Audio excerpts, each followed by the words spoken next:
ನಮಸ್ತೆ ಕನ್ನಡಿಗರೇ, ನಮಸ್ತೆ. ಎಲ್ಲ ಕನ್ನಡಿಗರಿಗೂ, ಕನ್ನಡದ ಮಕ್ಕಳಿಗೆ, ಕರ್ನಾಟಕದ ಎಲ್ಲ ಕನ್ನಡದ ಕುಲಬಾಂಧವರಿಗೆ ಮಕರ ಸಂಕ್ರಾಂತಿ ಹಬ್ಬದ ಶುಭಾಶಯಗಳು. ಮಕರ ಸಂಕ್ರಾಂತಿ ಹಬ್ಬದ ಪ್ರಯುಕ್ತ ಎಳ್ಳು ಬೆಲ್ಲವನ್ನು ತಿಂದು ಒಳ್ಳೆ ಮಾತಾಡಿ ಅಂತ ಹೇಳಿ ಹಿರಿಯರು ಹೇಳ್ತಾರೆ. ಆದರೆ ಇವತ್ತಿನ ಕಾಲಕ್ಕೆ ಒಳ್ಳೆ ಮಾತಾಡೋರೇ ಭಾರಿ ಕಷ್ಟ, ಹುಡುಕಬೇಕು. ಈಗ ಒಂದು ದೊಡ್ಡ ಚರ್ಚೆ ಸೋಷಿಯಲ್ ಮೀಡಿಯಾದಲ್ಲಿ ನಡೀತಾ ಇದೆ. Big boss. ಈ ಬಿಗ್ ಬಾಸ್ ಇದೇನು ಪಾಕಿಸ್ತಾನ ಇಂಡಿಯಾದ ಬಾರ್ಡ್ರ್ ಅಲ್ಲ. ಅಲ್ಲಿ ಹೋಗಿರೋರು ಅಲ್ಲಿ ಏನೋ ಗಡಿಯಲ್ಲಿ ನಿಂತು ಯುದ್ಧ ಮಾಡಿ ಗೆದ್ದು ಬರೋರೇನಲ್ಲ. ಅದು ಕಲರ್ಸ್ ಕನ್ನಡ ಅನ್ನುವ ಒಂದು ವಾಹಿನಿಯಲ್ಲಿ ನಡೆಯುವಂಥ ಒಂದು ಕಾರ್ಯಕ್ರಮ. ಅದೊಂದು ಕರ್ನಾಟಕದ ದೊಡ್ಡ ವೇದಿಕೆ. ಅಲ್ಲಿ ಪ್ರತಿಭೆಗಳು ತನ್ನ ಪ್ರತಿಭೆಯನ್ನು ವ್ಯಕ್ತಪಡಿಸಲಿಕ್ಕೆ ಅಲ್ಲಿ ಹೋಗ್ತಾರೆ. ಆ ಪ್ರತಿಭೆಗಳು ತನ್ನ ಪ್ರತಿಭೆ ನಾಡಿನ ಜನರಿಗೆ ತಲುಪಲಿ ಅನ್ನೋ ಕಾರಣಕ್ಕೋಸ್ಕರ, ಇಲ್ಲ ರಾಷ್ಟ್ರದ ಜನಕ್ಕೆ ತಲುಪಲಿ ಅನ್ನೋ ಕಾರಣಕ್ಕೋಸ್ಕರ ಆ ಬಿಗ್ ಬಾಸಲ್ಲಿ ಕೆಲವರು ಅಷ್ಟೇ ಆಯ್ಕೆಯಾಗಿ ಹೋಗ್ತಾರೆ. ಹೋದಂಥ ಪ್ರತಿಭೆಗಳನ್ನು ಅನೇಕರು ಬೆಂಬಲಿಸ್ತಾರೆ, ಅವ್ರನ್ನ ಬೆಂಬಲಿಸ್ತಾರೆ. ಅವರ ನಡವಳಿಕೆಯಿಂದ ಇರ್ಬೋದು, ಅವ್ರು ಆಡುವ ಟಾಸ್ಕ್ಗಳಿಂದ ಇರ್ಬೋದು, ಇಲ್ಲ ಅವ್ರು ಕೊಡುವಂಥ ಸಾಂಸ್ಕೃತಿಕ ಹಿನ್ನೆಲೆಯಿಂದ ಇರ್ಬೋದು. ಒಟ್ಟಾರೆ ಯಾವುದೋ ಮೆಚ್ಚುಗೆಯಾಗಿದ್ದನ್ನ ಅವರ ಪರವಾಗಿ ವ್ಯಕ್ತಪಡಿಸೋದು ಸಹಜ. ಪ್ರಜಾಪ್ರಭುತ್ವದ ವ್ಯವಸ್ಥೆಯಲ್ಲಿ ಎಲ್ಲರಿಗೂ ಅದರ ಹಕ್ಕು ಎಲ್ಲರಿಗೂ ಇರುತ್ತೆ. ಆ ಪ್ರಜಾಪ್ರಭುತ್ವ ವ್ಯವಸ್ಥೆಯಲ್ಲಿ ನಾವು ಒಬ್ಬರನ್ನ ಇಷ್ಟಪಡ್ತೀವಿ, ಅವ್ರನ್ನ ಬೆಂಬಲಿಸ್ತೀವಿ ಎನ್ನುವಾಗ ಇನ್ನೊಬ್ಬರನ್ನ ವಿರೋಧ ಮಾಡಬೇಕು, ಇನ್ನೊಬ್ಬರನ್ನ ಟೀಕಿಸಬೇಕು, ಇನ್ನೊಬ್ಬರನ್ನ ಅವೇಳನಕಾರಿ ಮಾತುಗಳಿಂದ ಅವ್ರನ್ನ ಕುಗ್ಗಿಸಬೇಕು. ಇಂಥ ಪ್ರವೃತ್ತಿ, ಇಂಥ ಮೂರ್ಖರ ಪರಮಾವಧಿಗೆ ಒಂದು ಕೊನೆ ಅನ್ನೋದು ಇರುತ್ತೆ. ಈ ದೇಶದ ಕಾನೂನು ಭಾರಿ ಸ್ಟ್ರಾಂಗ್ ಆಗಿದೆ, ಭಾರಿ ಗಟ್ಟಿಯಾಗಿದೆ. ಇಲ್ಲಿ ಯಾರನ್ನೋ ಹೊಗಳುವ ಮುಖಾಂತರ ಯಾರನ್ನೋ ಹೀಯಾಳಿಸೋದು, ಟೀಕಿಸೋದು, ಅದು ಯಾರಿಗೂ ಕೊಟ್ಟಂಥ, ಈ ದೇಶದ ಸಂವಿಧಾನ ಕೊಟ್ಟಂಥ ಹಕ್ಕಲ್ಲ. ಪ್ರಜಾಪ್ರಭುತ್ವದಲ್ಲಿ ಟೀಕೆ ಮಾಡಬಹುದು, ಆದರೆ ಆ ಟೀಕೆ ಆರೋಗ್ಯಕರವಾಗಿ ಇರಬೇಕು. ಆರೋಗ್ಯಕರವಾಗಿ ಟೀಕೆ ಆದಾಗ ಮಾತ್ರ ನಿಮ್ಮ ಮಾತುಗಳಿಗೆ ಬೆಲೆ ಇರುತ್ತೆ.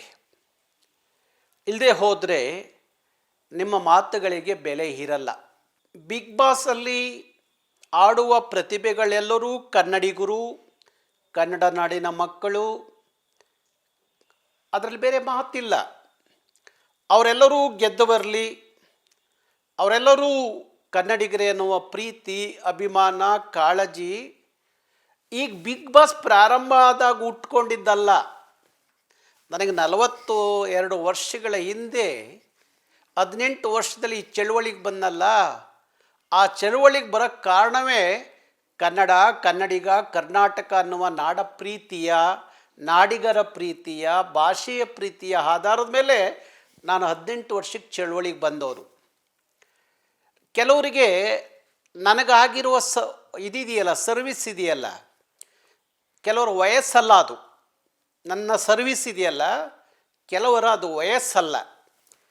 ಅಂಥ ನಾಯಿ ನರಿಗಳೆಲ್ಲ ನಾರಾಯಣಗೌಡ್ರ ಬಗ್ಗೆ ಮಾತಾಡೋದು, ಇಲ್ಲ ಕರ್ನಾಟಕ ರಕ್ಷಣಾ ವೇದಿಕೆಯನ್ನು ಟೀಕೆ ಮಾಡೋದು, ಏನೋ ಖಾರ ಉಪ್ಪು ಹಾಕಿ ಅದನ್ನು ಇನ್ನೊಂದಿಷ್ಟೇನೋ ಬಿಂಬಿಸೋದು, ಇದೆಲ್ಲ ಈ ಮೂರ್ಖರ ಪರಮಾವಧಿಗೆ ನನ್ನ ಹತ್ರ ಉತ್ತರ ಇದೆ. ಅದು ಕಾನೂನಿನ ಮೂಲಕವೂ ಉತ್ತರ ಇದೆ. ಅದನ್ನು ಮೀರಿರೆ ಬೇರೆ ರೀತಿಯ ಉತ್ತರವೂ ಕೊಡಲಿಕ್ಕೆ ನಮ್ಮ ಹತ್ರ ಇದೆ. ಯಾವ್ಯಾವ ದೇವರಿಗೆ ಯಾವ್ಯಾವ ಪೂಜೆ ಮಾಡಿದ್ರೆ ತೃಪ್ತಿಯಾಗುತ್ತೋ ಆ ಪೂಜೆಗಳೆಲ್ಲವೂ ನಮಗೆ ಗೊತ್ತಿರೋದೆ.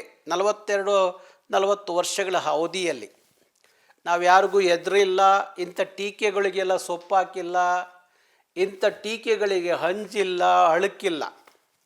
42-40 ವರ್ಷಗಳ ಕಾಲ ಇದನ್ನೆಲ್ಲ ನೋಡಿಕೊಂಡೇ ಬಂದಿದ್ದೀವಿ.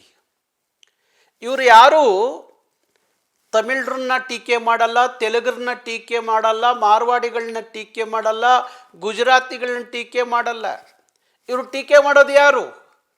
ಬೆಳಗ್ಗೆ ಆದರೆ ಸಾಯಂಕಾಲ ಆದರೆ ನನ್ನ ನಾಡು, ನನ್ನ ನುಡಿ, ನನ್ನ ಜನ, ನನ್ನ ಭಾಷೆ, ನನ್ನ ಸಂಸ್ಕೃತಿ ಅನ್ನೋರನ್ನ ಇವರು ಟೀಕೆ ಮಾಡ್ತವೆ. ಇವು ಕನ್ನಡದವು ಅಂತ ಹೇಳ್ಕೊತಾವೆ ಇವರು.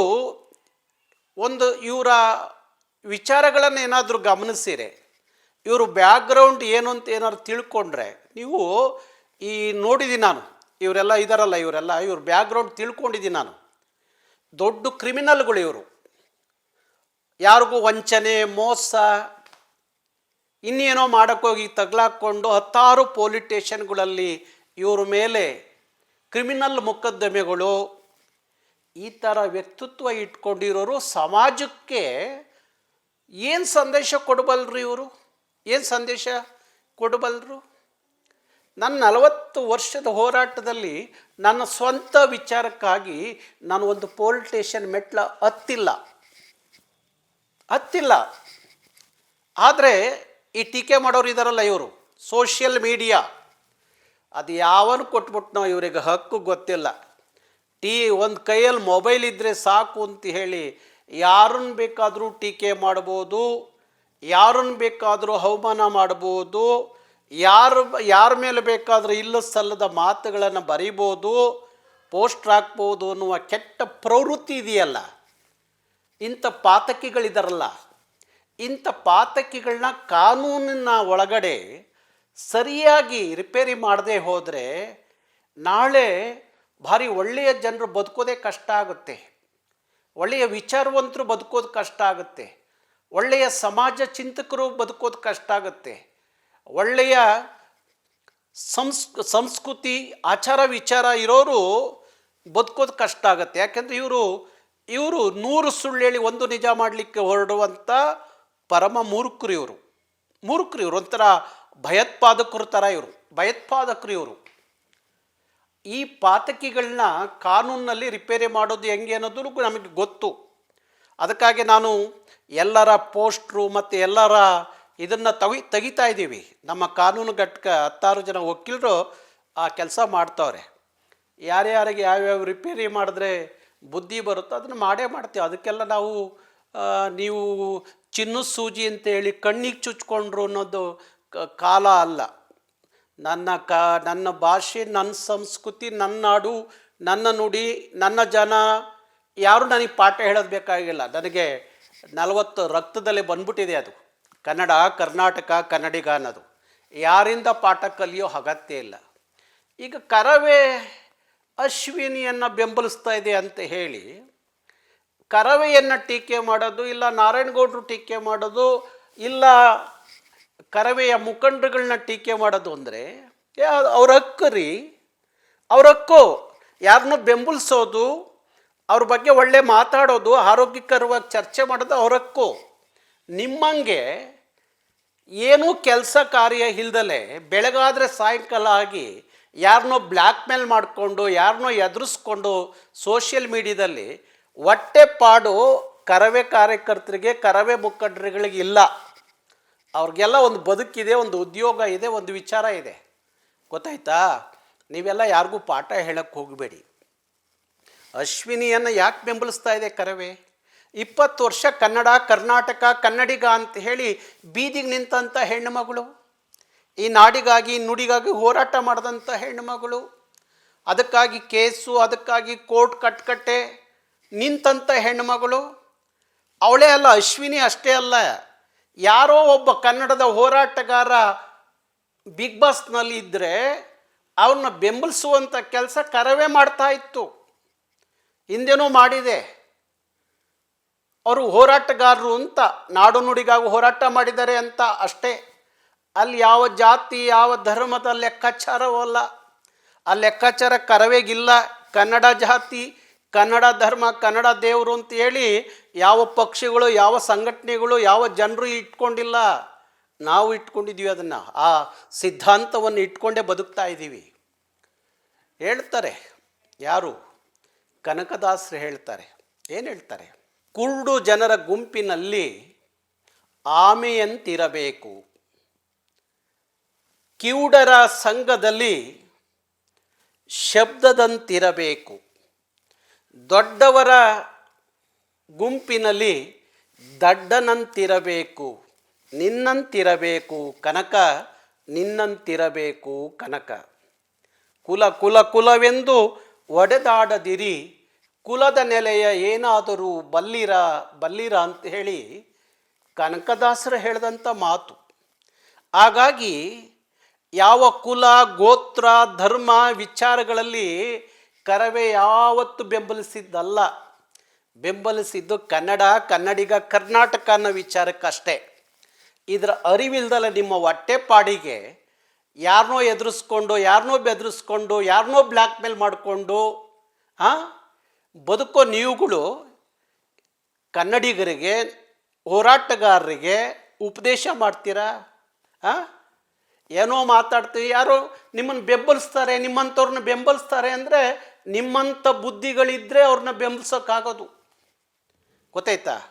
ಅದಕ್ಕಾಗಿ ನಾನು ಹೇಳ್ತಾ ಇದ್ದೀನಿ, ಇಂಥವನ್ನೆಲ್ಲ ಬಿಟ್ಟು ಸಮಾಜಕ್ಕೆ ಏನಾದರೂ ಒಳ್ಳೆ ಕೆಲಸ ಮಾಡಿ, ಸಮಾಜಕ್ಕೆ ಏನಾದರೂ ಒಳ್ಳೇದು ಕೊಡಿ. ಈ ನಾಡಿಗೆ ನುಡಿಗಾಗಿ ಎಲ್ಲ ಬನ್ನಿ, ಒಂದು ದಿವಸ ಬೀದಿಗೆ ನಿಂತ್ಕೊಂಡು ಹೋರಾಟ ಮಾಡಿ, 16 ವರ್ಷ ಕೋರ್ಟ್ ಕಟ್ಕಟ್ಟೆಯಲ್ಲಿ ನಿಂತ್ಕೊಳ್ಳಿ, 10 ದಿವಸ ಜೈಲಲ್ಲಿ ಹೋಗಿ ಕನ್ನಡಕ್ಕಾಗಿ ಕೂತ್ಕೊಳ್ಳಿ. ಇದು ಯಾವ ಯೋಗ್ಯತೆಯೂ ಇಲ್ಲದೆ ನೀವು ಯಾರ ಬಗ್ಗೆ ಮಾತಾಡ್ತೀರಿ? ಯಾರ ಬಗ್ಗೆ ಮಾತಾಡೋಕ್ಕೆ ಹೋಗ್ತಾ ಇದ್ದೀರಿ? ಅದೇನೋ ಗಾಜಿನ ಮನೆ ನಿಂತ್ಕೊಂಡು ಕಲ್ಲು ಹೊಡಿತೀರಿ ನನಗೆ, ಇದೆಲ್ಲ ಬಿಟ್ಬಿಡಿ. ಗಾಜಿನ ಮನೇಲಿ ಕಲ್ಲು ಹೊಡೆದ್ರೆ ಯಾರಿಗೆ ಬೀಳುತ್ತೆ ಅನ್ನೋದು ಅರ್ಥ ಮಾಡಿಕೊಂಡ್ರೆ ಭಾರಿ ಚಂದ. ಉಪದೇಶ ಮಾಡಬೇಡಿ, ನೀವೆಲ್ಲ ಉಪದೇಶ ಮಾಡೋ ಯೋಗ್ಯತೆ ಕಳ್ಕೊಂಡಿದ್ದೀರಿ. ಯೋಗ್ಯತೆ ಇಲ್ದವರು ನೀವೆಂಥದ್ದು ಉಪದೇಶ ಮಾಡ್ತೀರಿ ಸಮಾಜಕ್ಕೆ, ವ್ಯವಸ್ಥೆಗೆ? ಏನು ಬಿಗ್ ಬಾಸ್ಗೆ ಹೋದರೇನು ಇಂಡಿಯಾ ಪಾಕಿಸ್ತಾನ ಮ್ಯಾಚ್ ಗೆದ್ದು ಬಂದ್ರೆ? ಇಲ್ಲ ಇಂಡಿಯಾ ಪಾಕಿಸ್ತಾನ ಇಲ್ಲೇ ಇಂಡಿಯಾ ಚೀನಾದ ಗಡಿಯಲ್ಲಿ ನಿಂತು ಯುದ್ಧ ಮಾಡಿ ಬಂದವರ? ಅವ್ರ ಅಭಿಮಾನಕ್ಕೆ ಅವರವ್ರನ್ನ ಬೆಂಬಲಿಸ್ತಾರೆ, ನಿಮ್ಮ ಅಭಿಮಾನಕ್ಕೆ ಬೆಂಬಲಿಸಿ. ಅದಕ್ಕೆ ಕರವೇ ಟೀಕೆ ಮಾಡೋದು, ನಾರಾಯಣಗೌಡರು ಟೀಕೆ ಮಾಡೋದು, ಇಲ್ಲೂ ಸಲ್ಲದ ಪೋಸ್ಟ್ಗಳು ಹಾಕಿರೆ ನಾವು ಭಾರಿ ಒಳ್ಳೆಯವರಿಗೆ ಒಳ್ಳೆಯವರು, ಗೊತ್ತಾಯ್ತಾ? ಸಾಧುಗೆ ಸಾಧು, ಮಾಧುರ್ಯಂಗೆ ಮಾಧುರ್ಯಂ, ಬಾದಿಪ್ಪ ಕಲಿಗೆ ಕಲಿಯುಗದ ವಿಪರೀತನ್. ಇವೆಲ್ಲ ಇಟ್ಕೋಬೇಡಿ ಕರವೇ ಜೊತೆಯಲ್ಲಿ. ನಮಗೆ ಕಾನೂನು ಹೋರಾಟ ಮಾಡೋದು ಗೊತ್ತಿದೆ, ಅದಕ್ಕೆ ಹೇಳಿದಿರಿ. ಇಡೀ 31 ಜಿಲ್ಲೆಯಲ್ಲಿ ಕರವೇ ಕಾರ್ಯಕರ್ತರು ಜಡಿದ್ರೆ ಕೇಸ್ನ ಅಲಿಬೇಕಾಗುತ್ತೆ 16 ವರ್ಷ ಎಲ್ಲ ಜಿಲ್ಲೆಗೂ. ಅದಕ್ಕೆ ಅವಕಾಶ ಕೊಡಬೇಡಿ, ಯಾಕೆಂದರೆ ನೀವ್ಯಾರು ನಮ್ಮ ಶತ್ರುಗಳಲ್ಲ, ಎಲ್ಲ ನಮ್ಮ ನೆಲದ ಮಕ್ಕಳಿದ್ದೀರಿ, ಕನ್ನಡದ ಮಕ್ಕಳಿದ್ದಾವೆ. ನಮ್ಮನ್ನು ಕೆಡಕ್ಬೇಡ್ರಿ, ಹೋಗ್ರಿ. ದಮ್ಮಿದ್ರೆ ಅದು ಯಾವನ ಮಾರ್ವಾಡಿನೋ ಸಿಂಧಿನೋ ತಮಿಳನೋ ತೆಲುಗುನೋ ಮಾಡಬಾರ್ದು ಮಾಡ್ತಾ ಇರ್ತಾರಲ್ರಿ, ಹೋಗ್ರಿ. ಅವ್ರ ಜೊತೆಲಿ ನಿಮ್ಮ ಸಂಘರ್ಷ ಇಟ್ಕೊಳ್ಳಿ. ಕನ್ನಡ ಹೋರಾಟಗಾರರ ಜೊತೆ ಸಂಘರ್ಷ ಇಟ್ಕೋತಿರಲ್ಲ, ನಾಚಿಕೆ ಆಗಲ್ವಾ ನಿಮಗೆ? ನೀವು ಏನು ಸೋಷಿಯಲ್ ಮೀಡಿಯಾದ ಏನು ಇವರ ನೀವು? ಗೊತ್ತಿಲ್ವ ನಿಮ್ಮ ಬಂಡವಾಳಗಳು ನಮಗೆ? ಇದೆಲ್ಲ ಬೇಡ. ಏನಾದರೂ ಕನ್ನಡದ ನಾಡಿಗೆ ನುಡಿಗೆ ನಿಮ್ಮ ಸೇವೆ ಆಗಬೇಕು. ಈ ನೆಲದಲ್ಲಿ ಹುಟ್ಟಿದ ಋಣ ತೀರಿಸ್ಬೇಕು, ಈ ಮಣ್ಣಿನ ಋಣ. ಯಾರನ್ನೂ ಬ್ಲ್ಯಾಕ್ ಮೇಲ್ ಮಾಡೋದಲ್ಲ, ಯಾರನ್ನೋ ಇಟ್ಕೊಂಡು ಅದರಲ್ಲಿ ಮಜಾ ತಗೊಳ್ಳೋದಲ್ಲ, ಯಾರಿಗೋ ಮಜಾ ಕೊಡೋಕ್ಕೆ ಇನ್ಯಾರಿಗೋ ದ್ವೇಷ ಮಾಡೋದು ಅಲ್ಲ, ಅದಲ್ಲ. ಇದೆಲ್ಲ ಬಿಟ್ಟು ಬಿಗ್ ಬಾಸ್ ಎಷ್ಟು ದಿವಸ ಇರುತ್ತೆ, ಎಷ್ಟು ದಿವಸ ನಡೆಯುತ್ತೆ? ಯಾರೋ ಅಲ್ಲಿ ಗೆಲ್ತಾರೆ, ಯಾರಾದರೂ ಗೆದ್ದು ಬರಲಿ ಹೇಳು. ಈಗ ಯಾರೋ ಅಲ್ಲಿರುವಂಥವ್ರನ್ನೆಲ್ಲರೂ ಒಂದೊಂದು ಗುಂಪು ಬೆಂಬಲಿಸಿ ಅವ್ರಿಗೆ ಓಟ್ ಹಾಕ್ಬೇಕಾ, ಹಾಕಿ. ಅದಕ್ಕೆ ಇನ್ಯಾರನ್ನೋ ಟೀಕೆ ಮಾಡೋದು, ಇನ್ಯಾರಿಗೋ ಅವಹೇಳನಕಾರಿ ಪೋಸ್ಟ್ಗಳು ಹಾಕೋದು ಯಾವ ಸಂಸ್ಕೃತಿ ಇದು? ಯಾರು ಕಲಿಸಿದ್ದು? ಇದೆಲ್ಲ ಬಿಟ್ಟು ನಿಜವಾಗಿ ನೀವು ಕನ್ನಡಿಗರಾಗಿದ್ದರೆ ಯಾರೋ ತಮಿಳರು ತೆಲುಗರು ಮಾಡ್ತಾರಲ್ಲ, ಏನೋ ನಾಡು ನುಡಿ ವಿಚಾರದಲ್ಲಿ ವಿರೋಧವಾಗಿ ನಡ್ಕೋತಾರಲ್ಲ, ಲೂಟಿ ಮಾಡ್ತಾರಲ್ಲ ಕರ್ನಾಟಕದ ಆಸ್ತಿ, ಕನ್ನಡದ ಆಸ್ತಿ, ಕನ್ನಡಿಗರ ಆಸ್ತಿಯನ್ನು, ಅವ್ರ ಜೊತೆ ಸಂಘರ್ಷಕ್ಕೆ ಇಳೀರಿ ದಮ್ಮಿದ್ರೆ. ಹೋಗ್ರಿ ಒಂದಿನ ನನ್ನ ಭಾಷೆ ನನ್ನ ನಾಡು ನನ್ನ ನುಡಿ ಅಂತ ಒಂದು ದಿವಸ ಕೋರ್ಟ್ ಕಟ್ಕಟ್ಟಲ್ಲಿ ನಿಂತ್ಕೊಳ್ಳಿ, ಗೊತ್ತಾಗತ್ತೆ. ಇಲ್ಲ ಜೈಲಲ್ಲೂ 16 ದಿವಸ ಇರ್ರಿ, ಗೊತ್ತಾಗತ್ತೆ. ಶೂನ್ಯ ನಿಮ್ಮ ಸಾಧನೆ ಈ ನೆಲಕ್ಕೆ ಶೂನ್ಯ ಅಂಥ ಜನ ನೀವು ಏನು ಉಪದೇಶ ಮಾಡ್ತೀರಿ ಹೋರಾಟಗಾರರಿಗೆ? ಹಾಂ, ಅದಕ್ಕಾಗಿ ಹೇಳ್ತಾ ಇದ್ದೀನಿ, ಇನ್ಮೇಲಾದ್ರೂ ಇಂಥದ್ದೆಲ್ಲ ಬಿಟ್ಟು ನ್ಯಾಯವಾಗಿ ಬದುಕೋದು ಕಲೀರಿ. ಆಗ ಬದುಕಿರು ಮಾತ್ರ ಈ ನೆಲದಲ್ಲಿ ನಿಮ್ಮ ಬದುಕು. ಇಲ್ಲದೆ ಹೋದರೆ ಭಾರಿ ಕಷ್ಟ ಆಗುತ್ತೆ. ನಾನು ನೋಡಿದೆ, ನಾನು ಬಿಗ್ ಬಾಸು ನೋಡೋದಿಲ್ಲ, ಸೋಷಿಯಲ್ ಮೀಡಿಯಾದಲ್ಲಿ ಫೇಸ್ಬುಕ್ಕು ವಾಟ್ಸಪ್ಗಳು ಯಾರು ಹೇಳಿದ್ರೆ ನೋಡ್ತೀನಿ, ಅದನ್ನು ನೋಡಲ್ಲ. ನಾನು ನನ್ನದೇ ಆದಂಥ ಕೆಲಸ ತುಂಬ ಇದೆ. ನಾನು ಈ ನಾಡು ನುಡಿ ನೆಲ ಜಲ ಭಾಷೆ ಸಂಸ್ಕೃತಿ, ಈ ನಾಡಿನ ಮಕ್ಕಳು ಭವಿಷ್ಯ ಬದುಕು ಅಂತೇಳಿ 24 ಗಂಟೆ ಯಾವನಾದರೂ ಕರ್ನಾಟಕದಲ್ಲಿ ಜಪ ಮಾಡ್ತಾನೆ ಅಂದರೆ ಅದು ನಾನು. ನನ್ನ ಮಗನ ಮದುವೆಯೇ ಆಹ್ವಾನ ಪತ್ರಿಕೆ ಕೊಡೋಕ್ಕೆ ಸುದೀಪ್ ಮನೆಗೆ ಹೋದರೆ ಅದಕ್ಕೆ ಉಪ್ಪು ಖಾರ ಹಾಕಿ ಅದಕ್ಕಿನ್ನೇನೋ ಕತೆ ಕಟ್ಟಿ ಸೋಷಿಯಲ್ ಮೀಡಿಯಾದಲ್ಲಿ ಬಿಂಬಿಸ್ತಿರಲ್ಲ, ನಿಮಗೆ ನಾಚಿಕೆ ಆಗೋದಿಲ್ವಾ? ಹಾಂ, ಒಬ್ಬ ದೊಡ್ಡ ನಟ, ಕರ್ನಾಟಕದ ಒಬ್ಬ ದೊಡ್ಡ ನಟ, ಒಂದು ದೊಡ್ಡ ಶೋ, ದೊಡ್ಡ ಚಾನಲ್ಲು, ಅದರಲ್ಲಿ ಯಾರು ಮಾತು ಕೇಳ್ತಾರೆ ಅವರು? ಹಾಂ, ಯಾವುದೋ ಮ್ಯಾಚ್ ಫಿಕ್ಸ್ ಮಾಡೋಕ್ಕೆ ಹೋಗ್ತಾರ ಮಧ್ಯರಾತ್ರಿ. ನಾನು ಹೋಗಿರೋದು 6 ಗಂಟೆಯಲ್ಲಿ ಅವ್ರ ಮನೆಗೆ ಇನ್ವಿಟೇಷನ್ ಕೊಡೋಕ್ಕೆ ಹೋದರೆ ಮಧ್ಯರಾತ್ರಿಲಿ ಹೋಗಿದ್ರಂತೆ ನಾರಾಯಣಗೌಡರು. ಎಂಥ ಸಮಾಜಕ್ಕೆ ಎಂಥ ಸಂದೇಶ ಕೊಡ್ತೀರಿ ನೀವು? ಹಾಂ, ಎಂಥ ಸಂದೇಶ ಕೊಡ್ತೀರಿ ನೀವು? ಉಪದೇಶ ಮಾಡ್ತೀರಿ ನೀವು? ನನ್ನ ಮಗನ ಮದುವೆಯ ಆಹ್ವಾನ ಪತ್ರಿಕೆಯನ್ನು 2 ತಿಂಗಳಿಂದ ಕೊಡ್ತಾ ಇದ್ದೀನಿ ನಾನು. ನನ್ನ ನಾಡಿನ ಎಲ್ಲ ಕ್ಷೇತ್ರದ ಗಣ್ಯರಿಗೆ ಆಹ್ವಾನ ಪತ್ರಿಕೆ ದಿನನಿತ್ಯ ಕೊಡ್ತಾ ಇದ್ದೀನಿ. ಅದರ ಫೋಟೋಗಳನ್ನು ದಿನನಿತ್ಯ ಸೋಷಿಯಲ್ ಮೀಡಿಯಾದಲ್ಲಿ ಹಾಕ್ತಾ ಇದ್ದಾರೆ. ಹಾಗೆ ಸುದೀಪ್ ಮನೆಗೆ ಹೋಗಿ ಇನ್ವಿಟೇಷನ್ ಕೊಡೋಕ್ಕೆ ಹೋದರೆ ಅದಕ್ಕೆ ಇನ್ನೇನೋ ಕತೆ ಕಟ್ಟಿ ಸಮಾಜಕ್ಕೆ ಜನರಿಗೆ ಇನ್ನೇನೋ ಕೆಟ್ಟ ತಪ್ಪ ಸಂದೇಶ ಕೊಡ್ತಿರಲ್ಲ. ಯಾರ್ರೀ ನೀವೆಲ್ಲ? ಹಾಂ, ನೀವೆಲ್ಲ ಪರಪ್ ನಗರ ಜೈಲಲ್ಲಿ ಇರಬೇಕಾಗಿತ್ತು, ಕ್ರಿಮಿನಲ್ಗಳು ನೀವು. ನಮ್ಮ ಜನನೂ ಹಾಗೆ ಇದ್ದಾರೆ, ಜನ ಮಾಡಲೋ ಜಾತ್ರೆ ಮಾಡಲೋ ಅಂಥೇಳಿ. ಇಂಥ ಕ್ರಿಮಿನಲ್ಗಳನ್ನೆಲ್ಲ ಬೆಳೆಸ್ಬೇಡ್ರಿ. ಇವ್ರು ನಾಳೆ ನಿಮಗೂ ಮಾರಕ, ಈ ನಾಡಿಗೂ ಮಾರಕ ಇವರು. ಇಂಥ ಪಾಪಿಗಳನ್ನೆಲ್ಲ ಬೆಳೆಸೋಕ್ಕೆ ಹೋಗಬೇಡಿ ನೀವೆಲ್ಲ, ಗೊತ್ತಾಯ್ತಾ? ಸಮಾಜಕ್ಕೆ ಇವರಿಂದ ಏನು ಒಳ್ಳೆಯದಂತೂ ಆಗೋದಿಲ್ಲ. ಸಮಾಜ ಪಾತಕಿಗಳು, ಘಾತಕರು ಇವರೆಲ್ಲ.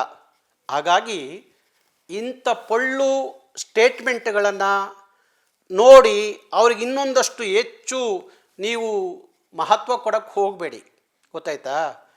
ಇಂಥವ್ರನ್ನ ಯಾರನ್ನಾದರೂ ಬೆಂಬಲಿಸ್ತಾರೆ ಅಂದರೆ ನೀವು ಅಂಥ ಮನಸ್ಥಿತಿ ಇದ್ದರೆ ಮಾತ್ರ ಅಂಥವ್ರನ್ನ ಬೆಂಬಲಿಸೋಕ್ಕಾಗೋದು. ಹಾಗಾಗಿ ಹೇಳ್ತಾ ಇದ್ದೀನಿ, ನನ್ನ ನಾಡಿನ ಜನರಿಗೆ ಹೇಳ್ತಾ ಇದ್ದೀನಿ, ಕನ್ನಡಿಗರಿಗೆ ಹೇಳ್ತಾ ಇದ್ದೀನಿ, ಸುದೀಪು ಈ ನಾಡು ಕಂಡಂಥ ಒಬ್ಬ ಅದ್ಭುತವಾದ ನಟ. ಅವನದೇ ಆದಂಥ ಒಂದು ದೊಡ್ಡ ಹೆಸರಿದೆ ಕರ್ನಾಟಕದಲ್ಲಿ. ಇವತ್ತು ಕಲರ್ಸ್ ಕನ್ನಡದಲ್ಲಿ ದೊಡ್ಡ ದೊಡ್ಡ ಕಾರ್ಯಕ್ರಮಗಳು ಬರ್ತವೆ, ದೊಡ್ಡ ಶೋ. ಇವತ್ತು ಬಿಗ್ ಬಾಸ್ ಅನ್ನೋದು ಬಹುತೇಕರಿಗೆ, ನೆಲದ ಮಕ್ಕಳಿಗೆ ತನ್ನ ಪ್ರತಿಭೆಯನ್ನು ತೋರಿಸ್ಕೊಳ್ಳಿಕ್ಕೆ ಒಂದು ದೊಡ್ಡ ವೇದಿಕೆ. ಅದನ್ನು ಇನ್ನೇನೋ ದೊಡ್ಡದಾಗಿ ಬಿಂಬಿಸೋಕ್ಕೆ ಹೋಗಬೇಡಿ, ಗೊತ್ತಾಯ್ತಾ? ಯಾರ ವ್ಯಕ್ತಿತ್ವವನ್ನು ನಿಮ್ಮಂಥ ಕ್ರಿಮಿನಲ್ಗಳಿಂದ ಕಡಿಮೆ ಆಗುತ್ತೆ, ಕಡಿಮೆ ಮಾಡ್ತೀವಿ ಅಂತ ಹೇಳಿ ನೀವೇನಾರು ಕನಸು ಕಟ್ಕೊಂಡ್ರೆ ಅದು ಮೂರ್ಖರ ಕನಸು ಅಷ್ಟೇ, ಗೊತ್ತಾಯ್ತಾ? ಸುದೀಪ್ ಬೆಳೆದು ನಿಂತಿದ್ದಾರೆ. ನಾರಾಯಣಗೌಡರು 40 ವರ್ಷಗಳ ಕಾಲ ಬೀದಿಲಿ ಹೋರಾಟ ಮಾಡಿ ನಾರಾಯಣಗೌಡರು ಈ ನೆಲದ ಎಲ್ಲ ಜನರಿಗೆ, ನೆಲದ ಅಷ್ಟೇ ಅಲ್ಲ, ಪಕ್ಕದ ಮಹಾರಾಷ್ಟ್ರ, ಗೋವಾ, ಪಕ್ಕದ ತಮಿಳುನಾಡು, ಆಂಧ್ರ, ದೆಹಲಿಯ ಎಲ್ಲರಿಗೂ ನಾರಾಯಣಗೌಡರು ಏನು ಅಂತ ಗೊತ್ತಿರುವಾಗ ನೀವ್ಯಾರ್ರಿ ನೀವು?